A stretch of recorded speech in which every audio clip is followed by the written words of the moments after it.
He waited 15 years for this. 15 years, buried on 4 different benches. Long enough that the league stopped asking whether he could play and started asking what else they could turn him into. And then, at an age when most quarterbacks are finished, Rich Gannon did something almost no one in NFL history has done. He became the most valuable player in football. 19 months later, he scrambled for a first down against the one team that had already taken everything from him and slid into a hit that broke his neck. He never threw another pass. This is the story of the longest climb in football, in the 3 seconds that erased it. Rich Gannon threw for nearly 6,000 yards, shattered 21 school records, and won Conference Player of the Year at the University of Delaware. Delaware built its offense to run the ball, and turned out one of the best passers in school history anyway. So in the 1987 NFL Draft, the New England Patriots called his name in the 4th round, and then they told him the truth about how the NFL saw him. They didn't want a quarterback. They wanted to turn him into a defensive back, a running back, a receiver, anything but the position he'd been playing his whole life. Gannon said no, and just like that, before he'd taken a single snap, he was traded to the Minnesota Vikings, labeled a problem, a project, a guy who didn't know his place. In Minnesota, he sat behind Wade Wilson and Tommy Kramer, winning the job only to lose it again. And in 1992, after leading the Vikings to 11 wins in the playoffs, he got benched in November anyway. In Washington, he started 4 games, went 1-3, and threw more interceptions than touchdowns. Then shoulder surgery cost him the entire 1994 season. At that point, Rich Gannon was 28 years old and out of the league. No team, no job. It looked like the league had quit on him. The Kansas City Chiefs brought him in as a backup in 1997. When starter Elvis Garback went down, Gannon played so well that KC fell for him. And when the playoffs came, the coach benched him for the healthy starter anyway. Kansas City lost, and Rich Gannon, at 32, was still, in the eyes of the NFL, a backup. 11 years in, 4 teams, 0 identity. And then, in February of 1999, one team that had spent a decade losing decided to gamble on the quarterback nobody else believed in. The Oakland Raiders. A young offensive coordinator named John Gruden, and a West Coast offense built on timing, rhythm, and a quarterback smart enough to run it. For the first time in his career, someone handed Rich Gannon the keys to the offense. He made the Pro Bowl, then he made it again, and again, and again. 4 years straight.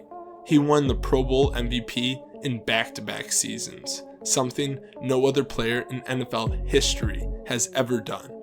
The man who couldn't hold a starting job was now, at 36 years old, the best quarterback in football. The 2002 season wasn't just good, it was historic. 4,689 yards, 26 touchdowns, a league-leading 418 completions, passing at a record pace, more yardage through 14 games than any quarterback had ever thrown to that point in league history. He won NFL MVP. Rich Gannon, the reject, the backup, the guy they wanted to move to defense, was officially the most valuable man in the sport. And here's where the story should end. The perfect ending. The unwanted man reaches the mountaintop. But football doesn't do perfect endings. The MVP season carried Oakland all the way to Super Bowl 37, and waiting on the other sideline was a familiar face, John Gruden. The coach who resurrected Gannon's career had left Oakland for Tampa Bay just months earlier. He knew the Raiders playbook by heart. He knew Gannon's audibles. He knew the mannerisms, the tells, the rhythm of the offense he'd built, because he built it. What happened next was a massacre. 5 interceptions, a Super Bowl record, 3 of them run back for touchdowns, a 48-21 blowout. The greatest season of Rich Gannon's life ended with the most humiliating night of it, engineered by the one man who knew him best. The decline came fast. In 2003, a shoulder injury in Week 7 ended his season after a 2-5 start. But he wasn't done. He came back in 2004, and won the job again. And in week 1, he looked like the MVP, 305 yards against Pittsburgh, a 40-yard touchdown strike. The Raiders started 2-1, with Gannon under center. Maybe there was one chapter left. Week 3, the opponent of all the teams in the league, Tampa Bay. And on a broken play, Rich Gannon did the thing that kept him alive for 15 years. He scrambled, tried to make something out of nothing, and lowered himself for a slide. He collided with the helmet of Tampa Bay linebacker Derrick Brooks, and he didn't get up the same. The diagnosis was every quarterback's nightmare, a fractured vertebrae in his neck.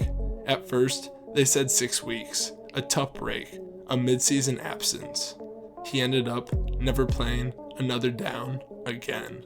The 3 seconds it took Rich Gannon to slide to the turf in Tampa erased everything that came after. He officially retired in the summer of 2005. The MVP was 39 years old, and the comeback that defined his entire life was over. So here's what I want to know. What if that neck holds? Rich Gannon retired with 28,743 passing yards and 180 touchdowns. Good numbers, not Canton numbers. He didn't reach that milestone that voters use as gates because the injuries slammed those gates shut while he was still climbing. Think about what he was on pace for. An MVP at 36, a 300-yard opener at 38.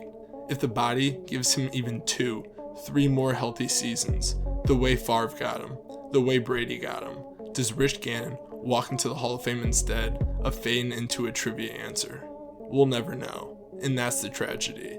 Not that he was bad, that he was great, late, and interrupted. His entire career was a 15-year argument that the NFL was wrong about him.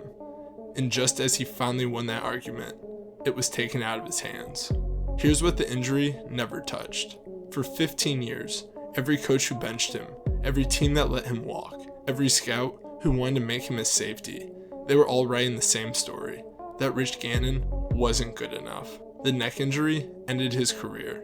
It didn't end his case. The unwanted quarterback from the small school with the old school offense became, for one impossible historic season, the best player in professional football.